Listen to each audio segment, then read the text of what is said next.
মামা ভাগ্নে চলে আসছি বর্ণি বাওরে। আর দেখি আমাদের এলাকার জেলেরা মাছ ধরতেছে। ওরা কি মাছ ধরে আমরা আজকে একটু আপনাদেরকে দেখাবো। দাদা কেমন আছেন? আছি ভালো। আপনারা তো ভালো। এই তো আছি, আলহামদুলিল্লাহ ভালো আছি। এই আপনারা কত বছর ধরে মাছ ধরেন? আমার জন্মের থেকেই মাছ ধরা। তাই না? হ্যাঁ, মাছ ধরতে হবে, খাতে হবে।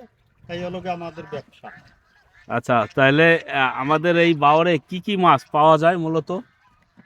তো বড় ধরনের যে রুই মাছ, কাতলা মাছ, মিরগে মাছ, আবার এই যে বোয়াল, আমরা এই যে জাল বাছি, এই জালে বাজে কুচো মাছ, আচ্ছা, মায়া, চেলা, চাপলিয়া, কখন পাকলিয়া। আসছেন আপনারা?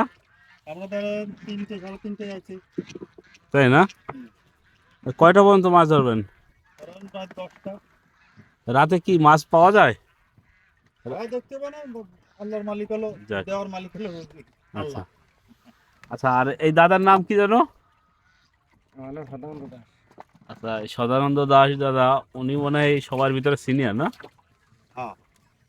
আচ্ছা, এই দাদার নেতৃত্বে এই যে সবাই মাছ ধরছে। বর্ণি বাওয়ারের যে উন্মুক্ত জলাশয় দেখেন, আমাদের যে বিস্তৃত এরিয়া,